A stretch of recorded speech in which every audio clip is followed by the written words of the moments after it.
Hi, it's Maria, and I'm here to do a wrap-up of sorts. So before I get into the wrap-up and kind of explain what I'm doing with that, I wanted to take a moment and say two quick things before that. The first is that you might have noticed that I've been not uploading for a couple of months, and I just wanted to say that part of the reason for that was that I needed to take a much-needed mental health break in December, and then the other half of that was that I then got sick 3 times in January. So it's been a little bit of a rough time, but I am very excited to be back and feeling much better. The other thing I wanted to say is that I somehow managed to hit 100 subscribers during the period that I wasn't uploading, and then I managed to hit 150 and it's still climbing, and I just wanted to take a moment and say that I'm so incredibly grateful for everyone who's been supportive of me, commented my videos in the past, for everyone who I've become friends with on BookTube, for everyone who's been patient with me while I haven't been uploading, and just anyone who watches or is subscribed to my channel. It means an awful lot. Thank you so much. It's very lovely of you all. And yeah, that's pretty much what I wanted to say. And now I'm gonna get into the wrap up. I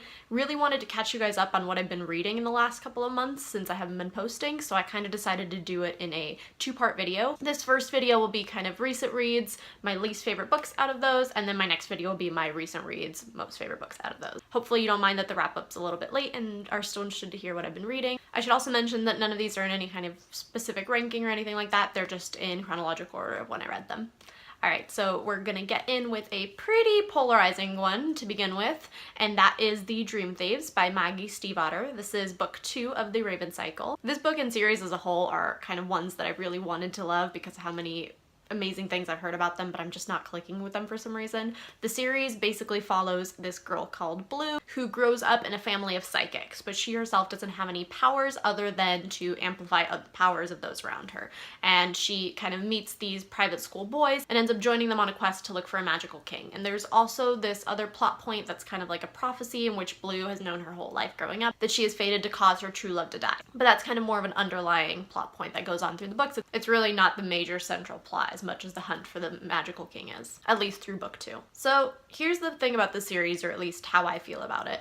I really want to like it because it is very magical, it's very atmospheric, it's got this kind of very alive setting to it, but I'm just not connecting to the characters. And Maggie Stiefvater, I feel like, kind of has this habit of spending 2/3 of the book writing a lot of character moments and slow development and setting, and again, all very beautifully written, but all of the action seems to take place in the last few chapters of the book.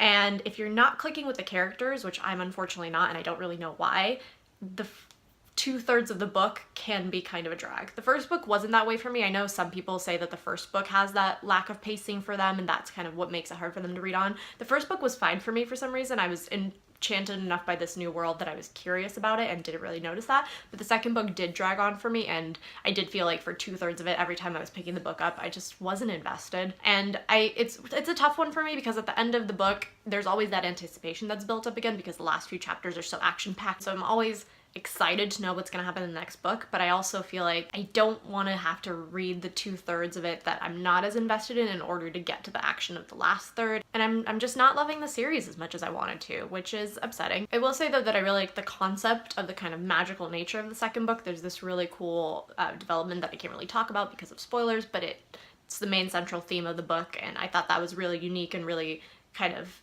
interesting to think about in terms of its potential. As it stands, I kind of don't know where I'm at with the series. I think I'm leaning more towards not finishing it just because I would rather read series that I'm completely invested in and really absorbed in, but I'm not necessarily counting it out. I might finish this one just because I'm kind of curious about the development of the story. Okay, so next up we would be into December, and the next book that I picked up was for the Very Merry Readathon that happened at the very beginning of December. The first one is The Nutcracker by E.T.A. Hoffman. I wouldn't necessarily say that this one's like a worst read. I didn't hate it or anything. It just didn't really leave that much of an impression on me. I'm such a big fan of the ballet. That's one of my absolute favorite traditions. Every Christmas, my mom and I always go see the Nutcracker, and that holds such a special place in my heart, considering I did dance myself. I knew that the story differed from the ballet, and I kind of wanted to remember what path it took and things like that. So I reread it, I enjoyed it. I would say that one of the things that I didn't really love about this story was that, and that kind of put it on this list, was that the parents were very dismissive of the children. It was really clearly written as a story for children, and you kind of have the children being the ones who are right in the end, and you have that imagination that when you as a reader are reading it, you kind of relate to the children and you sympathize and you can understand that they're just being honest about their imagination and what they're seeing and what's real and what's not real. And the parents are dismissive, but not in the way that parents are with kids when they're like, oh, they're just imagining things. It's almost cruel in the way it's portrayed in this book, and I didn't really love that as someone who values imagination, so that kind of left a bitter taste in my mouth. But I enjoyed the rest of the story. I just wasn't spectacular or anything. And then next up, we've got the other book that I read for the Very Merry Readathon, and that one is Frostblood by Ellie Blake. And this one is a story about a girl called Ruby who is a fireblood in a world of frostbloods. They're kind of the ruling class. Firebloods are persecuted and just are in a lot of danger from the society, and when she's young, Ruby's mother is killed by frostbloods. So Ruby is given the chance to avenge her mother's death and kind of infiltrate the kingdom and try to take down the regime with this group of rebel kind of warriors. I didn't get very far into the book. I was about 150 pages when I DNF'd it, and I hadn't gotten to the point where Ruby had infiltrated the kingdom yet, or even begun to. She was still in her training stages, and I kind of just wasn't that invested in this one. I thought the story was taking too long to pick up, and then I didn't really— it's supposed to also be a romance book setup in this kind of fantasy world, so there is a romance plotline to it, and I wasn't really interested in either one of the characters. I kind of didn't care for either one of them individually or together, and I didn't really see the romance blossoming in the way that the book was unfolding it, because one minute the guy character would be kind of mean to the girl and wouldn't give any indication that he liked her at all, and the next they were flirting. Like I said, it wasn't necessarily bad. It's not that I would have hated to finish the book, I just wasn't invested, and there were other things that I wanted to read and another readathon that I was going into, so I kind of just DNF'd it and haven't really thought about it since I DNF'd it, so I think that's a good enough sign that I really don't care enough to go back and finishing it. Okay, now we're getting into the Holiday Adventure-a-thon books that I read. This is the majority of the reading that I did in December. It was a lot of fun. Unfortunately, most of the books on that readathon list, which I did finish, by the way, I did finish my path. The readathon was kind of set up as a path that you can choose whichever way you go, and then you end up at one of the teams. And I was Team Holiday Reindeer, and I'm very happy to say that I did indeed manage to complete my path and get everything read, but I also didn't enjoy most of the books I read. Most of them are on this list. I think maybe all of them, actually. Yeah, all except for one are on this list. So the books weren't that great, but the readathon was super enjoyable, and that's kind of all that mattered to me, and I did read a lot, which was good. But the first book that's from the Holiday Adventure-a-thon that's on this list is going to be No Good Deed by Cara Connolly. This one's probably the most favorite out of the ones that I read for the readathon that are on this in this worst category, if that makes sense. It was the one that I had the most enjoyment reading, but at the same time, I felt like it belonged more on this list than it did on the best list, just because it's kind of a forgettable book. This book is basically a female Robin Hood retelling with time travel in it. So we have this main character who is an archer in the modern world, and then she gets sent back into time, and she is in the time period that Robin Hood existed, and she actually finds herself kind of creating the legend of Robin Hood and being Robin Hood, and she meets all the different characters that are involved in Robin Hood and kind of has to figure out a way to get back to her own time and also not create too much havoc in the kind of the medieval times. The premise of this book was really interesting because I absolutely love Robin Hood. I read this one to satisfy the fairy tale retelling and the cover buy challenges for the readathon, and like I said, it was a good setup and it was enjoyable. I had no problems flying through this book. I just think that the plot point kind of got stuck in a loop. So the character got herself caught and then had to find a way to kind of escape from being caught, and then she would get herself caught again and she would have to figure out a way to escape from that, and it happened 3 or 4 times. By like the 3rd, 4th time it happened, it just started to feel like nothing was happening, nothing was moving the momentum of the story forward. I started feeling frustrated with the main character because she just, if she kept getting herself caught in the same trap, it felt at that point like stupidity, and I wanted her to accomplish more than she ended up accomplishing because she was constantly in this issue of I'm caught, oh no, I have to escape kind of thing, whereas I wanted her to have more agency and to actually make decisions and do things to create the legend rather than just have to fight her way out of situations. So that was one of the frustrating things about it. And then I also didn't like the way the romance wrapped up at the end of the book. There's this really weird way that the author kind of chose to wrap up the whole how are these two people going to be together with the time distance between them, and I didn't like it. And if you've read the book, let me know because I kind of need to talk to someone about it. It was just weird, and it ruined the romance for me and ruined the ending of the book for me, and I don't know. Like I said, it's not a bad read, it was enjoyable, the premise of it was cool, I liked seeing all the different characters, and I didn't care that there were things that were predictable about it, but the pacing and the plot itself could have been more interestingly written, and also the ending pissed me off. And then the next book that I read for the Holiday Adventure-a-thon was A Christmas Carol by Charles Dickens, and this was to satisfy the classic book category of the path that I was on in order to make me a holiday reindeer. And I'll be honest, I did not enjoy this book. I was really wary about going in to read a classic to begin with because I read so many classics in college as an English major and had just a hard time with my major in general, but I feel like I'm burnt out of classics. I can appreciate a lot of them, but that is not what I want to be reading right now.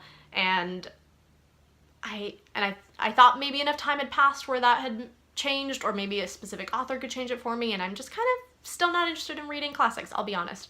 And this read affirmed that for me. I can appreciate the prose, I can appreciate Charles Dickens. This was my first Charles Dickens book, by the way, and as an English major, I understand why everyone loves him, but I didn't enjoy it. It was too flowery for me and what I wanted to be reading at the time. And beyond that, that was even something that I was like, okay, not my favorite writing style, but I can deal with it. My actual problem with it was the character development, which I don't think many people have talked about. So Christmas Carol, for those of you who don't know, which I think everyone does, is basically about this Scrooge character who hates Christmas, and he's visited by the ghosts of Christmas past, present, and future, and they kind of take him through different memories in the past or potential futures and things like that in order to show him what he stands to lose if he continues being this Scrooge or miserable, kind of wretched character. And what I didn't like is that he pretty much immediately, as soon as the first ghost visits him,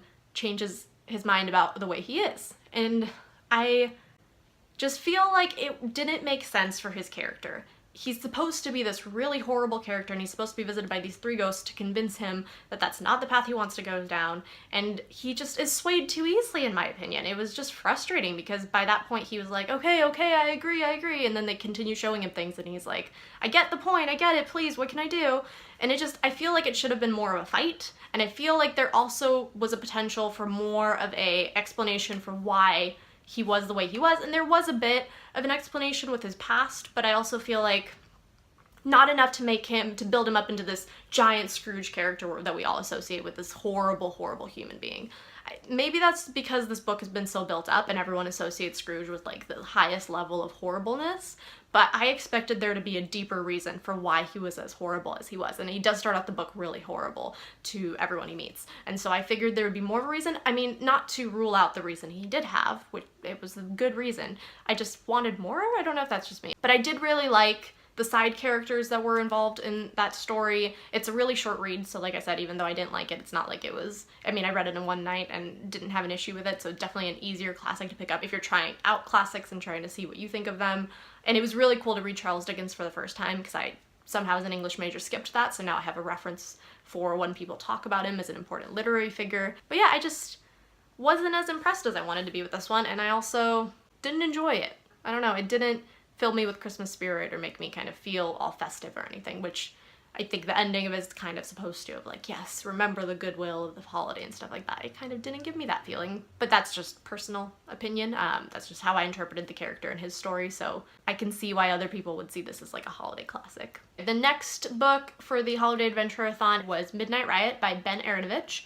This book I mentioned in my books at the top of my TBR video, if you watched that. It's a book that I've been meaning to read for a while and that I'm really glad I got to in December because I actually got it as a gift from my mom the previous December, so I really wanted to get to it before kind of a year had gone by. Unfortunately, since it is in this video, I did not enjoy it. I would probably say this is in my top 5 worst books that I read in 2017. I did not enjoy pretty much any part of it. So at the start of this book, you've got the main character, Peter Grant, who is a cop in the London police, and he discovers that he can talk to ghosts and that there is a whole kind of underworld of magic and wizards. Sounds interesting. Like I said, didn't enjoy the way that it actually unraveled. I can see other people loving this book for reasons that I didn't. So it's got very dry British humor, which is, I mean, I liked that at the beginning of the book, and then I didn't really get as much of it as I wanted toward the middle and end of the book, so I think the humor could have been better. That would have redeemed it a little bit for me. I would have wanted more of that, but it does have a very dry British humor, and I'm assuming that kind of continues on throughout the series if you like that. The things I didn't like about it are that the magic was very scientific in a way that didn't make sense to me. So they explained it and it went over my head. So if you really like scientific explanations for magic, this might be more your style. I don't know if the scientific explanation had any basis in science because I didn't understand any of it, and it didn't really ground the magic for me at all. It just made it more confusing. And I didn't like the characters very much either. They all kind of hid behind this veneer of that kind of sharp British humor, and so you never really saw their character, if that makes sense, or at least I didn't feel like I did and didn't really connect with them. The storyline itself, the plot, I was not invested in at all. So I think another thing about it is that I don't think I like mystery books. I can't remember exactly how many I read last year as far as mystery books go, but I know that one of them I DNF'd, another one I read and didn't enjoy that much, so I think I'm just not big on mystery. So I think that was another thing, is that this book was a mystery and I just wasn't invested in that at all. It was kind of a weird mystery too. So yeah, I didn't enjoy this book one bit, and I'm not going to be continuing on with the series despite the fact that I have all the books and going to be giving them away. But if you like witty British humor, if you like scientific explanations for magic, if you like mysteries, this one might be worth giving it a shot, because I do see how other people would like it. I just, somehow it hit all the wrong buttons for me and I just did not enjoy any part of it. And it was a struggle to get through it. Oh, I should also mention that this book is more on the mature side. There are mature references and things like that. So I just wanted to put an age warning on it just so that you knew. Okay, and then the last and final book on this list is going to be one that is a bit more of a disappointment than some of the other books on this list, because it wasn't just something that I didn't love, it was something that really let me down because I'd heard so many great things about it. And that is going to be Meetcute, which is an anthology by a whole bunch of different authors. And it's an anthology set around the idea that you have these meet cute setup situations. So pretty much any cute how they first met stories like that. I read this book for a book club that I'm actually starting with people from work, and I'm really excited about this book club because it's been a lot of fun so far. And the weird thing is that even though I didn't love this book, we had so much great discussion that came out of it, so I'm still really glad I read it, and I do think that there's a lot to discuss within the book. And before I get into kind of what I didn't like about it, I will also say that the other really great bonus about this is that it actually has really great representation. You have characters of color, and I think there's about 5 stories in this that are female-female romances, so it has really great representation on that aspect as well, which is wonderful to see in an anthology. Unfortunately, a lot of these stories were not for me. The first half of the book, most of the stories I didn't like. There was 1 or 2 that I liked, and then there were quite a few in there that I actively disliked or even hated or was frustrated by. So the first half of the book was very frustrating for me to read. There were a few stories that felt like insta-love and that just didn't make sense of why the characters were attracted to each other. There was one story that was really great as far as the topic that it talked about. It talked about coming out and things like that, but I also felt like the romance then took away from the power of that moment. And there were characters that I didn't love in the first story, so it's just the first half of the book rubbed me wrong and just was not as good as I wanted it to be. And I also feel like because you have this idea of meet cutes, I thought that I would really love that idea in that setup. But I think the problem with that is that because most of these stories end up right after they meet, you kind of don't get any more of the story unraveled, and you just are left wanting more. And so I had that feeling for a lot of the stories. The second half of the book, I really enjoyed. There were a lot of stories that I absolutely loved. So it's kind of a tough one for me because I just had heard so many people say that there wasn't a single story they disliked in this anthology. And I kind of went into it with that expectation almost, that I expected all of them to be stellar. And I also think that because the majority of the stories I disliked were congregated at the beginning of the book, that set the tone for how I felt about the rest of the book, even when the second half of it kind of started redeeming itself. I think I'd still recommend this one out of all the books on this video for people to read and give it their own shot at, because I've heard a lot of reviews that said that they absolutely loved the entire thing, and I think that it is such a different collection of different stories and different authors, and again, different even representations, that there's a good chance that you'll like something in it. I think that it was the hype that I built it up to, where I'd seen so many amazing reviews and expected to love every second of it, and I didn't. If you are interested in my favorite stories in this were The Dictionary of You and Me by Jennifer L. Armentrout, The Unlikely Likelihood of Falling in Love by Jocelyn Davies, The Department of Dead Love by Nicola Yoon, and Click by Catherine McGee. And my least favorite stories were C's Shop by Katie Cotugno and Print Shop by Nina LaCour. And as you can kind of see, my least favorite ones were right at the beginning and my more favorite ones were at the very end. If you have read it, let me know which stories you liked and what you felt overall about it, because I do think a lot of people absolutely loved it, so I'm curious to hear what your experience with it was. And If you read any of these books or are planning to or not planning to anymore now that I've ranted about them, let me know down below as well. Thank you for watching. Thank you for hanging in with me while I haven't uploaded and for this video, because I'm assuming it'll be a bit of a long one based on how much I've talked. And just in general, thank you very much again for subscribing and watching my channel. I love you all so very much. Bye.